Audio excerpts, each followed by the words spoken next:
La ambición y quizás su contracara, que a veces es la negligencia, son parte de la naturaleza humana. Y quizás una historia como la del mito de Ícaro refleja fielmente cómo interactúan estas dos cuestiones. Mire, Ícaro era el hijo de Dédalo, ¿usted se acuerda? Dédalo era un arquitecto, un ingeniero, alguien que había construido el famoso laberinto donde estaba encerrado el Minotauro. Pero claro, Dédalo era también un confidente muy especial de la reina de Creta. El rey Minos había establecido que había que encerrar al Minotauro, había ordenado construir ese laberinto, pero al mismo tiempo le habían dado celos de Dédalo y de la relación que tenía con la reina, y entonces decidió encerrarlo, a él y a su hijo Ícaro. Los encerró en una torre enorme, inmensa, y los dejó allí.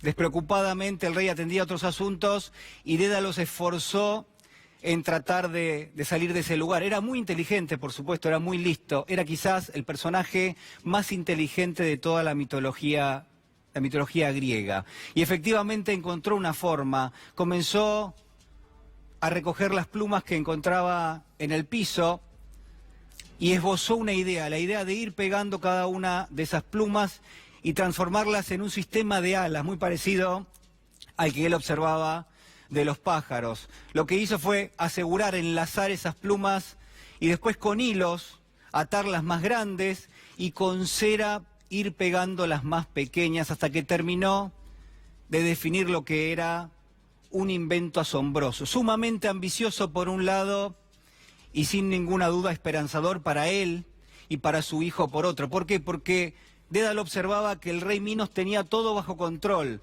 tanto los caminos por tierra como también en el mar, en el puerto, que no había forma de escapar de la isla de Creta y que tampoco había forma de escapar de ese castigo, hasta que finalmente, de un día para otro, Dédalo puso a prueba su invento y realmente funcionaba. Lo que hizo a continuación fue armar un sistema de alas también para su hijo, para Ícaro, que lo había ayudado torpemente en los primeros trabajos, pero a la hora de poner en marcha su plan, a la hora de tratar de escapar de la isla, le advirtió algo. Le dijo: hijo mío, no vueles demasiado bajo, porque si lo haces probablemente la humedad y el vapor van a terminar volviendo pesadas tus plumas y te caigas al mar y te mueras.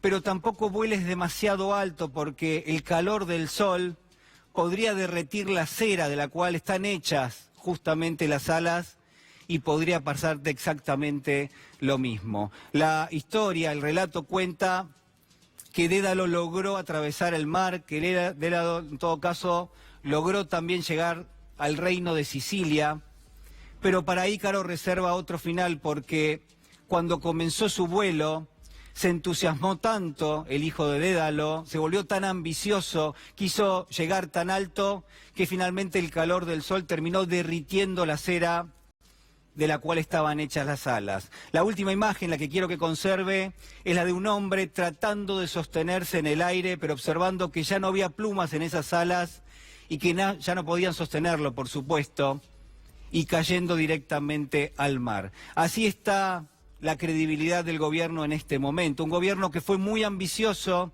en el comienzo, que se financió en los mercados internacionales hasta que se cerraron prácticamente a los 2 años de iniciado este trabajo, pero se volvió más ambicioso aún el gobierno, golpeó la puerta del Fondo Monetario y siguió a rajatabla lo que eran las recomendaciones de llevar a cabo un mayor ajuste aún. La frase que hay que recordar es la que dijo en su momento el exministro Duhovne, sosteniendo que nunca se había hecho un ajuste de esta magnitud sin que caiga un gobierno. La ambición, yo le decía, es la contracara de la negligencia, y si algo ha sido este gobierno es precisamente eso, negligente. Estas fueron las últimas horas en la economía de la Argentina. Tengan en cuenta que la Argentina entre este año y el año próximo está haciendo un ajuste fiscal de casi 3 puntos del producto. Nuestro déficit en la cuenta corriente del balance de pagos va a caer de unos 5 puntos del PBI a 1,5 puntos probablemente. O sea, un ajuste externo de casi 3,5 puntos del PBI. El tipo de cambio real ha mostrado un ajuste entre el peor momento de apreciación del peso y los últimos meses de casi 40 puntos porcentuales. Esto nunca se había hecho en la Argentina sin que caiga el gobierno. Primero en C5N, la renuncia de Nicolás Dujovne. Se confirmó el alejamiento de Nicolás Dujovne como ministro de Economía, ministro de la provincia de Buenos Aires. Lacunza es quien se va a hacer cargo ahora. No voy a hacer ningún anuncio hoy, tampoco eso incluye ninguna desmentida de ninguna versión. Ayer estuve con el ex ministro de Economía, con Nicolás Dujovne, estuve con el presidente del Banco Central, con Guido Sandleris, donde repasamos y me pusieron en autos del estado de situación. Se conformó una mesa de acción política con el objetivo de coordinar las tareas de los próximos meses. La misma se va a reunir los lunes, encabezada por el presidente Mauricio Macri. Se respaldó a la decisión de nombrar al nuevo ministro de Hacienda, Hernán Lacunza, y la ratificación de la continuidad del resto del gabinete nacional. Se rechazó la idea de un falso dilema entre el rol institucional del presidente y su candidatura. Su prioridad es gobernar el país, cuidando a los argentinos en cada decisión que toma. Y para eso es indispensable asegurar un clima de diálogo, paz y responsabilidad institucional. Este es el último párrafo que dice que Juntos por el Cambio va a defender en las elecciones de octubre lo que creemos que es la mejor propuesta para los argentinos, a partir de los valores que venimos sosteniendo desde nuestra conformación. Hoy estuve con el presidente y su equipo que me bajó, me transmitió las prioridades de la gestión de los próximos meses. ¿Qué se puede decir de estos apuntes? ¿Qué es lo que evaluaste? ¿Qué es lo que analizaste? Lo claro es que en 10 días veremos, eso está expresado en palabras. El apunte en sí, yo sería muy prudente, la verdad, analizarlo, porque primero es como espiar una correspondencia ajena, ¿no? Es medio raro. Pero la verdad que a mí lo primero que me inquieta es la magnitud de las variables. Parece haber allí trazados 3 escenarios. Un escenario es ganar, el otro es perder, y el otro no sé qué representará, pero yo creo distinguir la expresión por la ventana. Como siempre, mi única prioridad es cuidar a los argentinos. Vamos a eliminar el IVA de los principales alimentos que consumen las familias argentinas. ¿Qué estamos planteando? La eliminación del IVA de todos los productos que conforman la canasta básica de alimentos. Massa es una persona tribunera que dice lo que quieren escuchar la gente para tratar de llegar al poder. La chantada que presentaron ahora, así lo digo, porque es así. ¿Qué? De la iniciativa del bajamos los precios. Porque tiene un costo fiscal imposible, Ale, bien lo sabe. Vamos a eliminar el IVA de los principales alimentos que consumen las familias argentinas. Mi tarea es sacar de la pobreza a los que cayeron en la pobreza, que recuperen el trabajo, los que perdieron el trabajo, abrir las persianas de las pymes que se han cerrado y de los comercios que se han cerrado. Esa es mi tarea.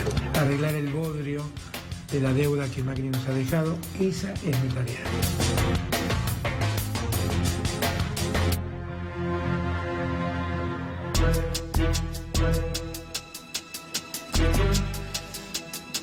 Bueno, son horas decisivas en la Argentina en materia económica, financiera y también obviamente social. Ya están en nuestros estudios la diputada Gabriela Cerruti, también está el economista Mariano Kestelbaum, y en instantes voy a estar dialogando con ellos. Lo tenemos a Claudio Lozano, economista referente de Unidad Popular. ¿Cómo estás, Claudio? ¿Qué tal? ¿Cómo estás? Bueno, a ver, hacíamos un repaso de las últimas horas en la Argentina y lo último que veíamos era la foto de Guido Sandleris con Hernán Lacunza, flamante ministro que todavía no juró, que va a jurar en el día de mañana.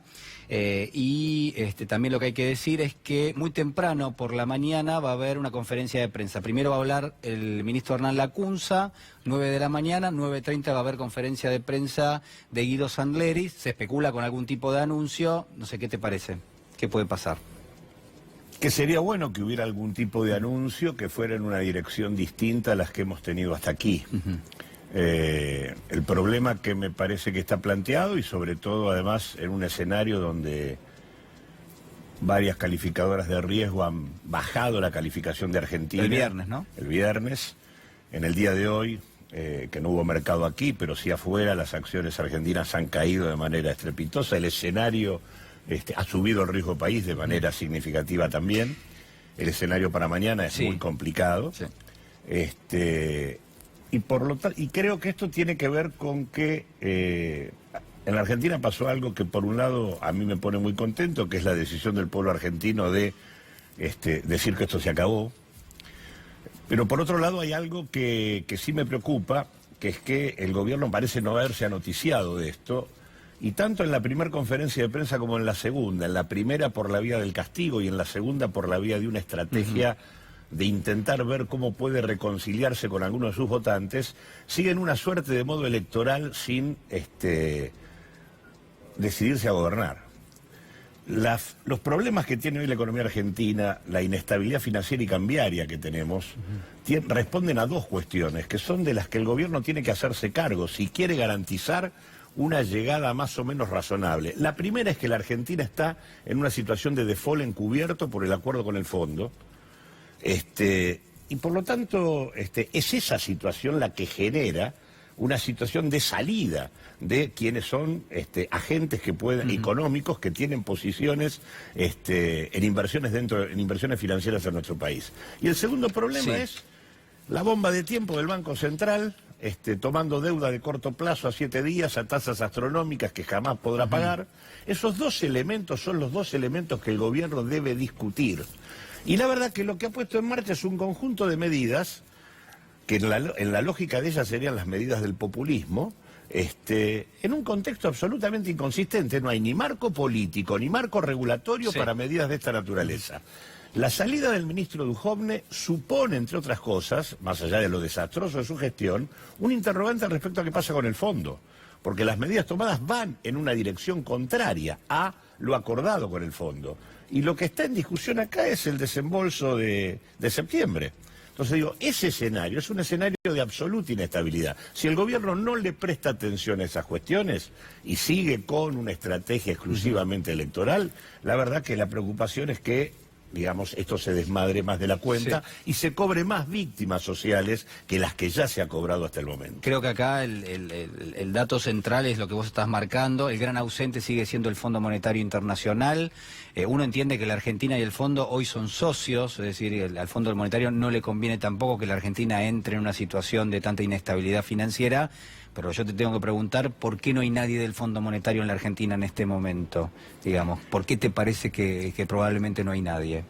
Me parece que, digamos, el conjunto de medidas que se han tomado no tienen ninguna relación con lo acordado con el fondo, y en realidad lo que falta acá es un gobierno que se haga cargo de sentarse y decirle, miren, esto así como lo acordamos no funciona. Es decir, que alguien del gobierno ya tendría que estar en Washington hablando con el Fondo Monetario. Porque en realidad los vencimientos concentrados del fondo en el próximo mandato son los que generan la sensación y posibilidad de default.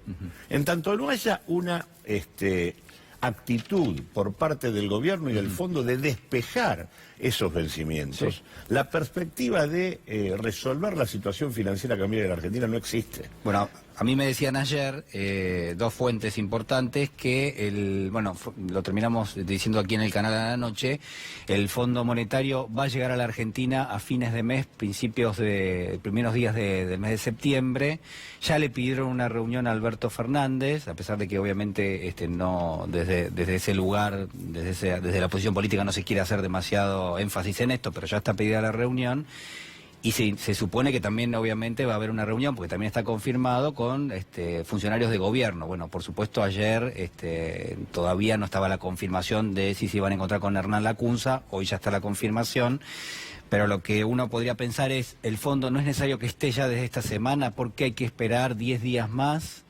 ¿Y qué va a pasar en 10 días? Veíamos recién los apuntes de Hernán Lacunza que dice, en 10 días veremos, ¿no? Ustedes saben, digamos, lo que pasó en el día de hoy, es esta fotografía que ustedes están viendo, cuando Hernán Lacunza llega a la Quinta de los Abrojos, bueno, se detiene para brindar una especie de declaración, y los fotógrafos toman esta imagen que estamos viendo, que son apuntes que llevaba para la reunión con el presidente. Lo que llama mucho la atención, bueno, ahí ustedes vean en la anotación, en 10 días veremos, pero además hay otras cuestiones que yo prefiero casi ni mencionar, pero digo, hay valores ridículos para varias cuestiones, no sé si son ridículos o no, tasa de interés decía 100%, valor para el dólar 200 pesos, digamos, un escenario, establecía como 3 tipos de escenarios, ¿no? Ganar, perder, y había otro que decía por la ventana.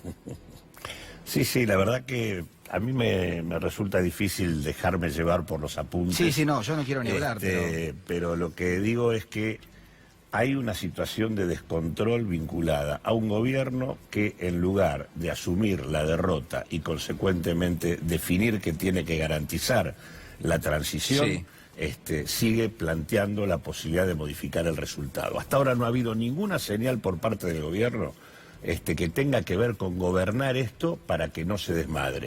De hecho, ha sido el principal autor de la nueva escalada cambiaria, dejó correr el dólar el día lunes, permitiendo que el dólar tenga un nuevo nivel y que impacte negativamente sobre el conjunto de los precios, que deteriore las condiciones de vida de la población y demás. El gobierno estuvo por detrás de la euforia financiera del viernes previo al domingo de la elección y estuvo por detrás de la decisión de castigar a la población con una nueva devaluación después de la derrota electoral.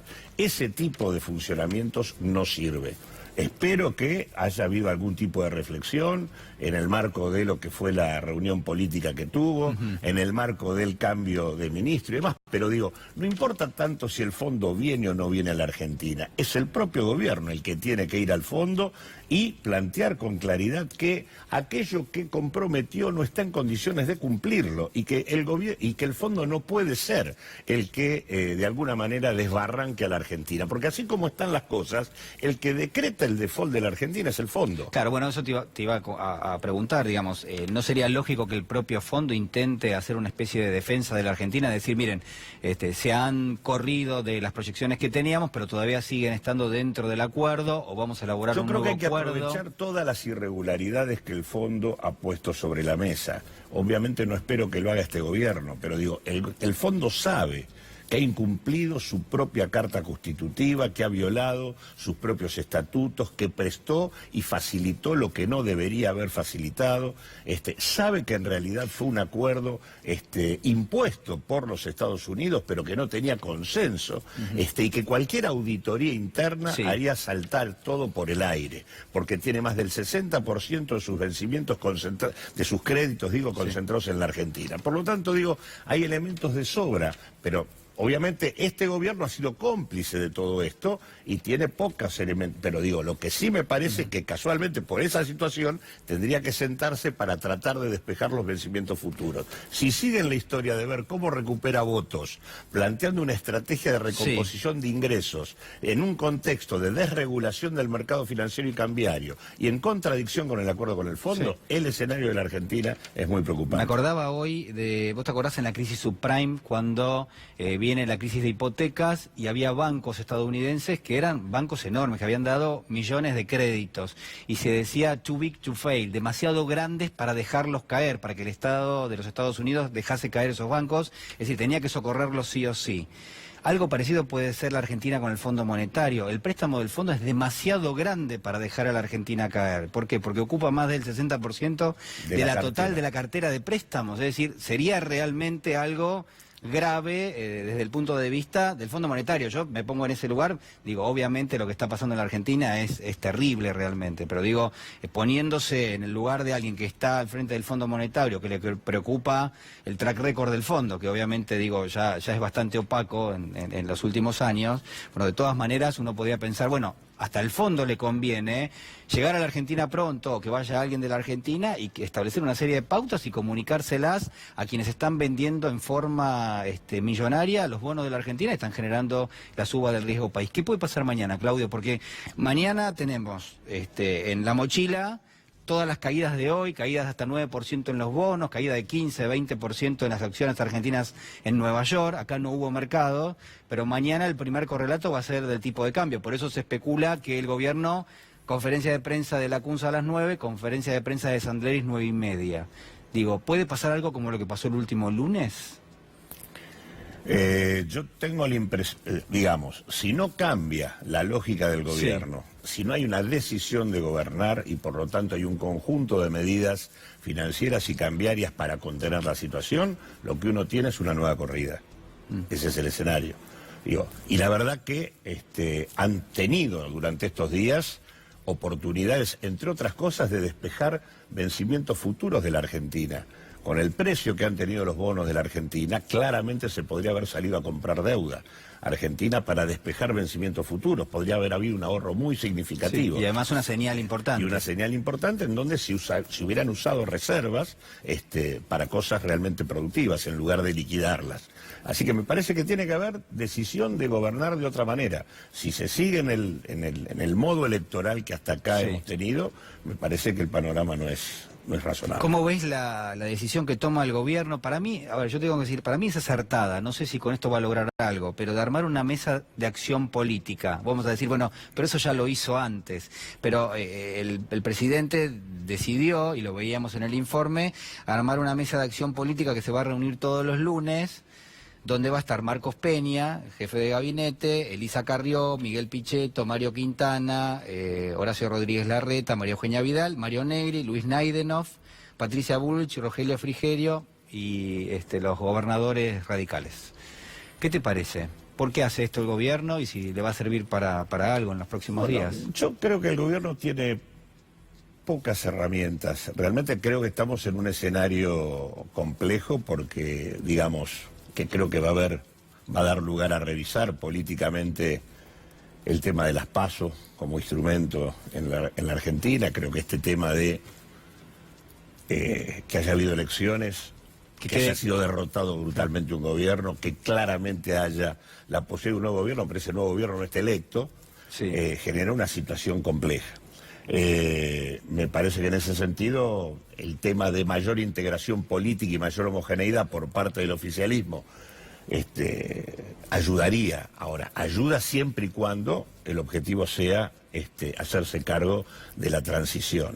Si se sigue con la idea de -3 más 3, si se sigue con la idea de que podemos ir al balotaje, si se sigue con eso como norte principal del gobierno, me parece que estamos en un escenario complicado. Yo espero que la decisión del cambio de ministro no tenga solo que ver con que se fue aquel que es responsable del acuerdo con el fondo, porque las cosas con el fondo no andan bien, sino que tenga que ver con poner a alguien con quien poner en marcha una estrategia de control de la situación más interesante que la que tenemos hasta ahora. Bueno, vos sabés perfectamente que Duhovne se termina yendo porque se supone que en este contexto lo que viene obviamente no era bueno, pero además porque a él le sirve irse ahora, pues funciona como una especie de garante con el Fondo Monetario. Nos salimos del acuerdo, yo me voy porque yo sostuve el acuerdo hasta que pude, ahora la política me pasó por arriba, anunciaron medidas que no estaban dentro, hay que discutir a ver si estaban o no, si eran una cláusula de salvaguarda que se había establecido con el fondo o no. Pero en rigor, oportunamente para Duhovne, él decide, timing puro, oportunismo puro, saltar del barco, cuando el barco, tenía una dirección y tiene una dirección bastante comprometida. ¿Te preocupa la inflación en la Argentina? ¿Cuáles son las proyecciones que tenés? Y si te parece Después de el último salto cambiario, el piso que estaba en 40 pasó a 50 con absoluta... O sea, el piso de inflación es 50%. El piso de inflación es 50, siempre y cuando no sigamos teniendo nuevas modificaciones cambiarias. Porque el problema está en que si se mantiene tal cual funciona hasta hoy el régimen de política del Banco Central, es un régimen que inevitablemente te lleva a una nueva devaluación.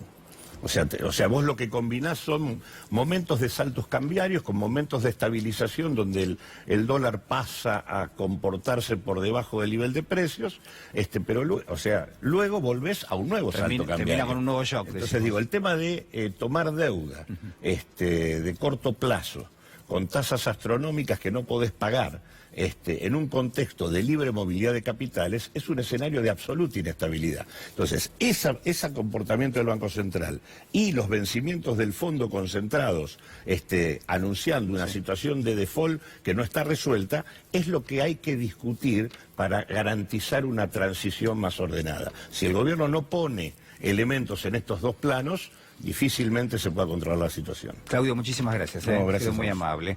Nuestro colega Lautaro Maislin estuvo hace unas horas nada más con Jorge Rial. Le preguntó a propósito de los cambios en el gobierno, también de lo que es el estado de la economía, de las finanzas en la Argentina. Presta atención, esto decía. ¿Cuál fue el análisis que hiciste después de las PASO, el resultado tan amplio a favor del Frente de Todos, tanto en Nación como en provincia? Primero me sorprendió mucho la falta de contacto con la realidad del gobierno y la falta de contacto con la realidad de los periodistas, ¿no? Con la culpa, lo culpable que fuimos nosotros como un microclima, creyendo que podíamos decir a la gente que estaba todo bien cuando ellos vivían la realidad, que era no podían tener heladera, no llegaban a fin de mes, se cagaban de hambre. Hay una gran responsabilidad del periodismo, tenemos que juntarnos y hablar un poco. Hubo una reunión de gabinete ampliado en el CCK, ¿te puedo mostrar algunos fragmentos? A nosotros no nos van a sacar de Olivos los que nos quieren mover. Nos van a sacar muertos y van a cambiar los votos. Hay mucha gente que está esquiando. Sacámela, por favor. Le hace... Ya está, Hay mucha gente que está esquiando. Sí, lo peor es que cuando arranca diciendo nos van a sacar de acá muertos. En democracia nadie se saca muertos. Los muertos los sacaban en la dictadura militar. Acá se saca por los votos. Me parece que Lilita Carrió es una mujer que está cómoda en el caos. Y es tóxica para la democracia. Creo que se tendría que llamar a silencio. Ella en un momento dijo que la excitaba la crisis. A mí las crisis me generan adrenalina. Bueno, la excita la crisis, le excita el dolor de la gente. Es sádica. Lo peor es esto, es decir, cree que en democracia se va a sacar a alguien muerto. No, es tóxica. ¿Te puedo mostrar uno de Mauricio Macri? Sí, claro. El secreto es no decir, no entienden nada. ¿Cómo no se van a dar cuenta que nos tenían que votar? Ese no es el camino. Pongámonos en su lugar y salgamos a decirle, te necesitamos. Algo tan lindo en la vida, ¿no? Que alguien te diga, te necesito. Aquello que pareció el lunes un enojo. Mi enojo no era con la gente, no, por favor. Mi enojo en todo caso era conmigo mismo. Y entender lo que ha sido, especialmente este último año y medio, a partir de todos los problemas que aparecieron en abril del año pasado, que transformaron cada fin de mes en el Aconcagua, ¿no? Le habla el del lunes. Debería hacer una autocrítica al kirchnerismo y tratar de resolverlo. Hay muchos votantes argentinos que creen que ellos pueden mejorarle la vida y mejorar la economía. O sea, cosa que no creo. Le habla el otro Mauricio Macri. Al otro Mauricio Macri. ¿A cuál le crees? Es el angelito y el diablo, ¿viste? Entonces, ¿A cuál le crees? No, al del lunes. Yo siempre le creo a la gente enojada. La gente enojada dice la verdad. Al que se enojó porque la gente había votado mal según él. Se enojó con la gente, no con él. Y después otra cosa que no entiendo es, él cree que no maneja un país, que es el conductor de Expedición Robinson, ¿te acordás? Tenemos que cruzar un río, subir el Aconcagua. ¿Qué es? Pasaron de cruzar al río a subir el Aconcagua. Loco, no. Entonces le pasó que nunca le había pasado que le dijeran que no. Y de manera masiva y pública además. Y fue bochornoso para él. Así que no sé, ojalá que prime este que me mostraste, ¿no? Más tranquilo, más relajado. Por el bien de todos, sobre todo. ¿Te animás a ordenar de peor a mejor los presidentes de la vuelta de la democracia? El peor. Y ahí está De la Rúa y Mauricio Macri están ahí cabeza a cabeza. No, después fueron todos, la verdad. Bueno, Alfonsín, Néstor, Cristina. Me parece que fueron mucho mejores. Menem. Uy, la puta. Me había olvidado de Menem. Menem. Y Menem viene abajo de la Rúa y de Macri, ahí pegadito. Macri y de la Rúa están parejos. Sí, están parejos. Y si estuviésemos en la casa de Gran Hermano, ¿quién crees que se va primero? ¿Hoy? Sí. Y se iba Mauricio Macri con mayoría. Y yo le tendría que haber dicho, ¿viste? Quien debe abandonar la casa es Mauricio Macri. Muchas gracias. Muy bien, estamos en nuestros estudios con la diputada Gabriela Cerruti. Gabriela, ¿cómo estás? Muy buenas noches. ¿Cómo estás? Buenas noches. Bueno, son horas bastante decisivas en términos de la respuesta del gobierno a lo que fue el resultado electoral de las PASO, entendiendo que esto es una onda expansiva y que se siguen tomando algún tipo de definiciones. ¿Cómo lo estás viendo? Yo creo que son horas muy complejas, que tenemos que tener un nivel de toda la dirigencia política de prudencia, de serenidad, de temple, aportar tal vez la prudencia, la serenidad del temple, que no terminamos de ver si existe o no adentro del equipo de gobierno, porque la verdad es que los días pasan y parecen cada vez más desconcertados y parecen tomando decisiones que tienen que ver con la cabeza de Mauricio Macri, que evidentemente es una cabeza muy particular y no es la cabeza de un estadista que piensa en el bien del país, sino en cómo le va a él o cómo le influyen a él las decisiones que toman nada más y nada menos que la gente, ¿no? Que los ciudadanos, que fue lo que sucedió en las elecciones del domingo pasado. Y creo que vienen horas muy complejas porque en el medio de todo esto hay una cantidad de gente que la está pasando muy mal.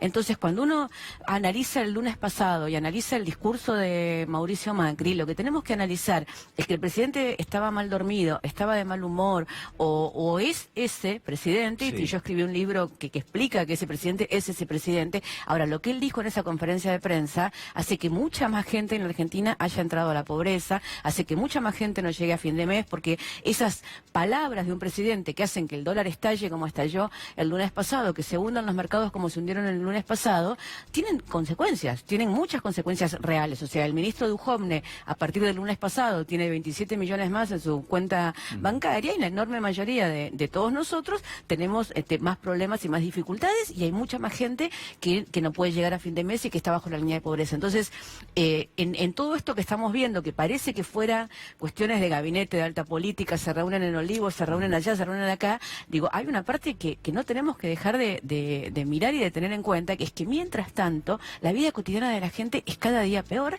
y que hay que hacer algo para que este gobierno, que se va definitivamente en diciembre, esto ya está claro, te diría, haga el menor daño posible. Básicamente me parece que eso es lo que habría en este momento que lograr acordar, ¿no? Bueno, ustedes se van, váyanse tranquilos, serenos y haciendo el menor daño posible. Bueno, una de las, de las ideas o de los vectores que estuvo dando vuelta y que en principio hasta se discutió en la reunión de hoy en la Quinta de los Abrojos, es que el gobierno tiene dos escenarios. Uno, de ir y tratar de recuperar algunos puntos para la primera vuelta electoral, y eso implica una determinada cantidad de decisiones a seguir. Y después tiene otro escenario, que esto se lo planteaba en principio Hernán Lacunza al presidente Macri, que es tratar de no hacer eso y tratar de administrar la crisis, que el gobierno se dedique a administrar la crisis de aquí en adelante, y que deje de lado la idea de ir y tratar de recuperar en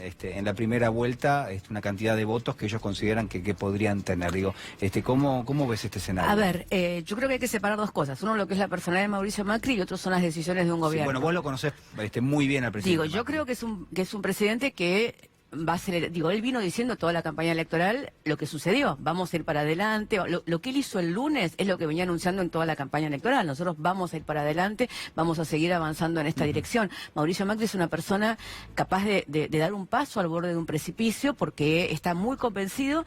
El Mauricio Macri auténtico es el que habló en la conferencia de prensa del lunes. Él tiene razón, la gente no entiende nada, la gente se equivocó, la gente no entiende nada. Si quieren ponerse este país de sombrero, pónganselo, es problema de ustedes, ¿no? Es básicamente ese mensaje que él dio el lunes. Pero él no se siente responsable de esa situación. Él no solo no se siente responsable de esa situación, sino que él cree que hizo todo bien y que la gente no entendió. Había que aguantar un poco más. Ustedes no quisieron aguantar un poco más, bueno, ahora van a tener lo que se merecen. Ese era el mensaje, ¿no? Van a tener lo que se merecen, que es ser un país ingobernable, de pobres, con un dólar a 100 o todo eso. Ahora, digo, yo me imagino, espero, quiero creer, que un gobierno no es solamente un presidente, sino que hay una cantidad de gente alrededor de él tratando de que esto llegue a buen puerto, y deberían ser capaces de entender que las dos opciones van juntas, porque vos no tenés ninguna posibilidad de recuperar algún punto en la elección de octubre, ni de avanzar nada, si no son capaces de administrar esta crisis. O sea, mientras la crisis siga profundizándose, que es lo que vemos que está sucediendo todos los días, la verdad es que no entiendo ¿por qué razón alguien querría cambiar su opinión con respecto a lo que votó el domingo pasado, si la única señal que da el gobierno es que todo eso se profundiza? Si ellos quieren de verdad ganar algún punto más en octubre, deberían ser capaces de administrar esta crisis de la mejor manera posible. Y también deberían hacerlo por una cuestión de responsabilidad, porque sea cual fuera el gobierno que asuma el 10 de diciembre, y todos creemos que después de lo deseamos, y ahora creemos fervientemente después del resultado del domingo pasado, que el gobierno que va a asumir es el de Alberto Fernández y el de Cristina Fernández, ese gobierno tiene que poder gobernar lo que viene en base a alguna base que no terminen de destruir en estos próximos 3 meses. Yo escuchaba hoy cosas alocadas, hoy, bueno, el periodismo ha dicho muchas cosas alocadas todo este año, pero hoy, viste, no, que van a empezar un plan de convertibilidad, que van a hacer esto, que van a hacer lo otro. Faltan 2 meses para las elecciones, o sea, ningún gobierno sensato a 2 meses de una elección puede hacer nada que cambie dramáticamente la situación económica de un país. Lo que puede hacer es administrar esto para que no termine más incendiado de lo que ya está, porque a mí me parece que hay un tema en serio a mí la angustia de la gente es muy potente, muy poderosa, o sea, la sensación de que hay un vacío de poder como hay en este momento y que todos lo único que queremos es eso, ¿no? Es como, bueno, se metieron en tu casa, rompieron todo, lo único que querés es que se vayan y rompan lo menos posible y después vemos cómo terminamos de armar lo que queda. ¿Tendría que haber renunciado el jefe de gabinete, Marcos Peña? Mira, esas son decisiones de cada gobierno. La verdad es que Marcos Peña pecó de soberbia y de no conocimiento de la política. Yo cuando mucha gente se asombró con el resultado del domingo pasado, digo, tantos periodistas como consultores y dirigentes políticos, la mayoría de nosotros no nos asombramos. O sea, vos caminabas en la calle de la ciudad de Buenos Aires, la misma ciudad de Buenos Aires, que en las diferentes,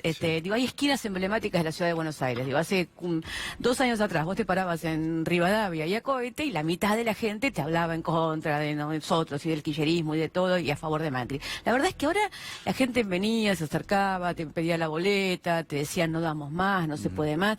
Digo, cuando yo decía o tuiteaba los negocios, una Buenos Aires melancólica, con los negocios cerrados, con los teatros vacíos, con los restaurantes cerrados, salían los tuiteros del gobierno a decirme ¿de qué estás hablando? Buenos Aires está divina, está maravillosa. Bueno, la verdad es que no, es que si no vieron lo que venía, es primero porque no querían verlas, había encuestas reales que decían 10 puntos de diferencia. Y después porque veíamos todos una sensación en la calle que era muy fuerte, que era muy poderosa y que daba la sensación de que había una ola en contra del gobierno, básicamente porque la gente no quería seguir viviendo como estamos viviendo. Yo recién decía que una de las decisiones que tomó el gobierno en las últimas horas, al margen de las que probablemente van a comunicar Hernán Lacunza y Guido Sanderiz en el día de mañana, que podrían llegar a ser más operativas y quizás menos políticas, es armar una mesa de acción política, algo que ya ha intentado hacer el gobierno en algún otro momento, como una muestra de reacción a un escenario totalmente adverso. Lo que uno podría pensar es que el gobierno está reemplazando en gran medida la esfera de acción de Marcos Peña, poniendo en su lugar a 14 personas a decidir lo que antes decidía solamente Marcos Peña. El presidente y Marcos Peña, ¿qué tipo de relación tienen y por qué el presidente lo sostiene aún en el escenario más adverso posible? Mira, ellos construyeron una relación en la cual además Marcos Peña convenció a Mauricio Macri y a mucha gente, a muchos periodistas y a todo el mundo, que se gobernaba con el Big Data y que se ganaban elecciones con el Big Data. Y nosotros hemos dicho siempre, yo he escrito libros sobre eso, que la verdad es que el Big Data te sirve para conocer lo que la gente quiere y prometerle lo que la gente quiere escuchar que le vas a prometer. Cuando sos gobierno, eso deja de servirte. Porque una cosa es cuando vos sos oposición y sabés cuáles son los deseos de la gente y entonces vas con mensajes segmentados a decirle, prometes cosas y listo. Ahora, cuando sos gobierno, el Big Data no te sirve para nada. Te sirve para saber efectivamente que la gente está muy enojada, que la gente no quiere seguir de esa manera. Ahora, si vos eso no lo podés resolver con política concreta, no hay manera. Hay otro tema que a mí me parece central como lección y para analizar cuando pase la crisis, digamos, de lo que sucedió ahora. Yo siempre fui de las que dije que los medios de comunicación no ganan ni pierden elecciones. Digo, los medios de comunicación, forman parte de la construcción de sentido común colectivo, pero por sí solos no ganan ni pierden elecciones. En este último periodo, lo que nosotros vimos es que cuando los medios de comunicación fueron en contra del sentido común colectivo, la gente cambió de canal. Y vos empezaste a ver que canales como este, que tenían bajo rating, empezaron a tener más rating, básicamente porque contactaban con el sentido común colectivo. Entonces, volvamos a replantearnos eso de que el poder de los medios. La verdad es que el poder de los medios, cuando va muy en contra de lo que piensa la gente, no se puede modificar tanto. Y creo que lo mismo, ¿qué es lo que le pasó a Marcos Peña? Marcos Peña creyó que con el Big Data y el poder de algunos periodistas y algunos medios iba a lograr controlar una situación que no podés cambiar, porque la verdad es que, veíamos en el programa anterior, en el programa de Marcelo el informe sobre los niveles de pobreza, la situación de la niñez, la situación de la infancia hoy en la Argentina. Digo, eso es lo que más, si querés a mí hoy, lo que más me preocupa es eso. Digo, ellos tienen que llegar a octubre, 3 puntos, 4 puntos, no sé, en ese sentido, hagan lo que quieran. Todo gobierno, todo partido político tiene derecho a tratar de remontar una situación electoral. Ahora, en el medio, todos los días, los argentinos en la ciudad de Buenos Aires, digo, todos los días hay 100 pobres más por hora, ¿entendés? Entonces, esa me parece que es la situación angustiante que tenemos que ver cuáles son las respuestas de cómo van a resolver esto ya. Diputada, muchas gracias. Gracias por la invitación. Gracias. El resumen de las últimas horas, aquí. Acá de ver cómo está, sale. Periodista económico, genio. ¿Cuánto va a estar el dólar la semana que viene? Tírame un dato. ¿Más de 50? ¿Cuánto dice? ¿46? 60. Ay, joder, 60. ¿Sabes que salimos todos acá en manada a hacer combate? El dólar está en 55 mangos. Ay, ay, ay. Hoy. Esta es la City porteña ahora. ¿Cómo 60? ¿Cómo? Pará, 60 mangos ahora. 60. Pero si recién estaba en 54. 5 quitas en un golpe. El dólar de vuelta volvió a subir con todas las consecuencias que eso tiene, todos lo sabemos. Coincido también totalmente con lo que dijo Emanuel. La caída es totalmente exagerada, pero totalmente exagerada desde todo punto de vista. No es serio que el Banco Central deje de evaluar su moneda 5-8% por día con 5 millones de dólares. Lo he instruido al equipo económico para que estudie y se preparen todas las medidas necesarias para realmente cuidar a los argentinos. Hubo una instrucción política el día lunes que se dejó correr el tipo de cambio prácticamente sin intervenir, sin tener techo. Esto lo que generó es esta maxi devaluación que tuvimos en un día, que el Banco Central estuvo... Bueno, qué complejo el escenario económico, el escenario financiero, temas como la tasa de interés, a cuánto va el dólar en las próximas horas, qué pasa también con la confirmación del Fondo Monetario. Estamos dentro del acuerdo, nos salimos del acuerdo, lo tenemos al economista Mariano Kestelbuen con nosotros. Mariano, ¿cómo estás? Buenas noches. Buenas noches, ¿qué tal? Bueno, a ver, ¿qué podemos esperar para las próximas horas en la Argentina, teniendo en cuenta que en el día de hoy, en el día de ayer, se dieron algunas reuniones? Da la sensación, al menos, y la información que tenemos es que el gobierno trabajó en una serie de pautas, pueden ser técnicas en algún caso, para tratar de controlar las variables como el dólar o la tasa de interés, pero al mismo tiempo hay un gran signo de interrogación sobre lo que puede venir, ¿no? Sí, eso es lo principal, me parece a mí. Hay muchísima incertidumbre. En estos momentos, por ejemplo, también el yuan se está depreciando frente al dólar. Nuevamente, se había empezado muy fuerte, se había tranquilizado y ahora de vuelta en estas horas está subiendo. Eso puede influir mañana, ¿no? También, o sea, también. Eso puede reforzar cierta tendencia a devaluar la moneda. Tal cual. El real hoy también se depreció. Las acciones de la Argentina en el mundo cayeron muy fuertemente, especialmente las vinculadas al sector financiero. La situación es caótica, Julián. Me parece que mañana tienen que sí o sí tomar medidas fuertes para controlar la plaza cambiaria. De otra forma vamos a tener de vuelta un aumento fuerte del tipo de cambio porque hay muchísima incertidumbre en estos momentos. Nadie que tiene títulos públicos hoy los quiere tener, todos los quieren vender. Es una situación crítica en la economía nacional, entonces me parece que es el momento de que los funcionarios del gobierno nacional tomen decisiones realmente para tranquilizar a los mercados, regular la situación y especialmente cuidar el bienestar de las grandes mayorías y no dejar que el dólar se siga disparando. El impacto que ha tenido la última devaluación, la de la semana pasada, en las pymes, en las familias en la Argentina, ¿eso puede ser mitigado con las decisiones que tomó el gobierno? No, es apenas una migaja que les dieron, no es absolutamente nada, no representa nada. A mí me parece que vos evaluás cómo gobernaron estos funcionarios del gobierno cuando tenían recursos y tenían poder político. Por ejemplo, a fines de 2017, recordemos que Macri había ganado las elecciones, tenían un ingreso de capitales formidables y no tomaron ninguna decisión para fortalecer el aparato productivo. Ahora, habiendo perdido las elecciones, nunca antes un gobierno en ejercicio había perdido las elecciones por tanto margen. Y sin recursos financieros, me parece que la situación es muy difícil y no están tomando ninguna decisión en ese sentido. Me parece a mí la impresión que van a morirse con las botas puestas, es decir, con políticas económicas liberales y no regulando los mercados financieros, que hoy hay que tomar medidas en ese sentido. Mirás el balance de los bancos, Julián.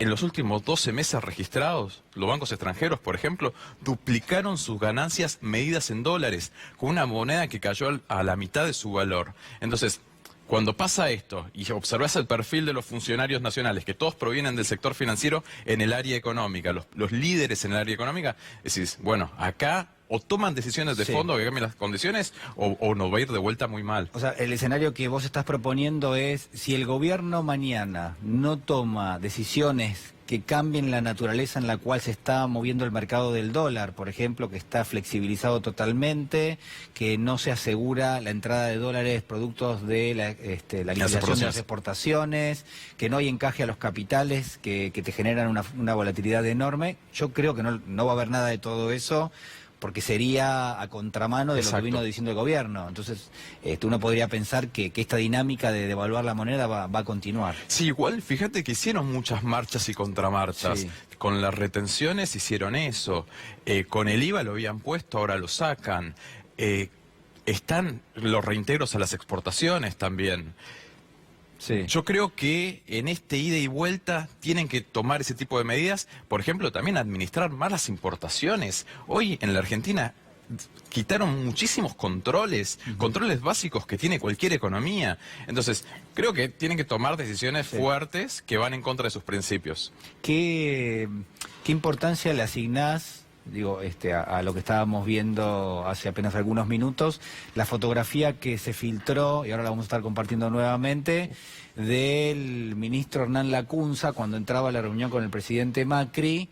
Bueno, está ahí la leyenda, en 10 días veremos, ojalá todos tuviésemos 10 días para ver qué va a pasar con la economía, pero sobre todo, digo, hay valores que llaman mucho la atención, 100% la tasa de interés, no sé si tenés los otros datos también. Lo vi, tipo de cambio 200. Tipo de cambio 200, decía. No, impresionante, me dejó helado eso. O sea, se suponía que eran 3 escenarios, decía ganar, decía perder, y decía otro que parecía que decía... Por la ventana. Por la ventana. No, increíble. Ciencia ficción. ¿Llega a ocurrir eso? Estalla todo por los aires. El gobierno, para ponerlo en forma transparente, el gobierno en los apuntes que hoy discutía tenía entre sus opciones una que decía por la ventana. ¿Por la ventana qué es? Cuando te llevan puesto, cuando te tenés que ir por la ventana, cuando... Helicóptero. Cuando no directamente lo que uno espera que pase no pasa y pasa todo lo contrario. Digo, ese es el escenario que también se tiene en carpeta. Sí, yo creo que el gobierno está evaluando la posibilidad de que el Fondo Monetario Internacional le suelte la mano. La relación de Argentina con el Fondo Monetario Internacional históricamente ha sido amor u odio. No hay término medio, por lo menos en las últimas décadas. Y creo que deben estar evaluando la situación de que el Fondo Monetario ya no ayude más. Y lo peor de todo, que el fondo no es que te ayude un poquitito, no te ayuda nada. Absolutamente nada. Te corta el chorro totalmente. Eso fue a fines de 2001, de repente, nunca más nada de ayuda. Vivan con lo suyo. Y bueno, en esas situaciones... No se puede, y menos con este equipo económico. Uno podría presuponer que en aquel momento el fondo quería dar una imagen de cómo eran las reglas de juego y de alguna forma la Argentina terminó pagando eso. Es decir, la Argentina fue el ejemplo de lo que no había que hacer. Ahora, la sensación ahora es otra, es la de un Fondo Monetario que hizo campaña con el gobierno y que detrás está Estados Unidos, que también acompaña políticamente. ¿Eso puede persistir, digamos, puede seguir? Yo creo que es difícil, la verdad que es un análisis político más complejo, pero acordate que en octubre el Fondo Monetario Internacional preveía que íbamos a tener una inflación del 20% y en los últimos meses el Fondo Monetario Internacional no se cansó de aplaudir a los funcionarios nacionales, diciendo que estaban por el camino correcto, que se habían sobrecumplido las metas fiscales. Y la situación es de caos, de alarma, y posiblemente pueda haber más cortocircuitos ahora en el corto plazo. Julián, en 2 semanas tiene que resolverse el último desembolso que va a recibir este gobierno de 5.700 millones de dólares en septiembre. Algo que nadie dice es que la Argentina está en esta situación porque cumplió, yo lo decía al comienzo del programa, a rajatabla las condiciones del Fondo Monetario. Es decir, la Argentina ha sido un buen alumno, no ha sido un mal alumno del Fondo Monetario. Entonces se pregunta, bueno, pero el resultado de las recomendaciones del Fondo y de que la Argentina cumpla las condiciones ¿Es esto que estamos viendo ahora? Sí, lo que pasa es que el Fondo Monetario Internacional le exigía al gobierno el sobrecumplimiento, un cumplimiento excesivo de la meta fiscal, de reducir el déficit fiscal. Cuando en realidad Argentina no necesitaba reducir el déficit fiscal primario, necesitaba ampliarlo. Cualquier economía que esté en una situación recesiva tiene que gastar más. Acá el fondo le ordenó lo contrario y para colmo, el gobierno nacional para cumplir esa meta lo que hizo fue recargar a las exportaciones con retenciones y quitarles reintegros, o sea, deteriorar la competitividad, cuando el principal problema que tiene la economía argentina es generar los dólares para justamente que en el mercado cambiario haya tranquilidad. ¿Qué pasa con las pymes? Vos sabés mucho, sos uno de los especialistas más importantes del sector industrial. Digo, ¿cómo estás viendo a todo ese sector en la economía que viene sufriendo mucho y que supongo que ahora está atravesando un momento muy delicado? Hay una parálisis. Sí. Las empresas están vendiendo con precio abierto o comprando con precio abierto. No se sabe cuál va a ser el valor de la operación. Algunos que desarrollan productos muy comoditizables, son insumos muy básicos, están muy asociados al valor del dólar, prefieren no realizar operaciones. Y lo que termina ocurriendo con esta dinámica es que las empresas de mayor poder de mercado fijan sobreprecios como colchón. Para cubrirse. Para cubrirse, de reaseguro. Entonces, cuando vos hablas de por qué Argentina tiene tan poca competitividad y ¿por qué los insumos son tan caros? Bueno, por este tipo de episodios, las empresas tienden a fijar siempre precios más altos para prevenirse de situaciones en crisis. Entonces, hoy lo que hay es una paralización de las operaciones, las empresas están hiperextoqueadas, los trabajadores parados, han avanzado con la idea de que la reconversión que le proponía el gobierno nacional era pasarse a importadores, entonces muchas desactivaron líneas de producción que eran competitivos, que eran buenos, que producían bien, para complementar su oferta con producto importado. Es muy difícil y están vendiendo muy poco, los costos fijos subieron muchísimo. En algún momento la semana pasada prácticamente no había precio para, bueno, por ejemplo, para los alimentos, ¿no? Después se recompuso eso en los últimos días, pero por supuesto si mañana hay algún tipo de cambio en la cotización del dólar rápido, de vuelta vamos a sufrir la falta de un precio, ¿no? Exactamente, ese es un problemón. No hay precio de referencia y las tasas de interés para financiar capital de trabajo son abismales. Un descubierto más del 100%. Es una bestialidad, tienen que pagar muchísimo. Hay algunas empresas industriales que de su costo total ya el 20% es el costo financiero. En cualquier lugar del mundo no supera el 2%. Entonces estamos en una economía totalmente alocada, tasas de interés totalmente anticapitalistas. Este gobierno que se mostraba como muy a favor de los mercados, bueno, ha tenido una intervención muy dura en materia de administración de la tasa de interés. Mariano Castro, muchísimas gracias. Un gusto. Ha sido muy amable. Hacemos una pequeña pausa y ya regresamos.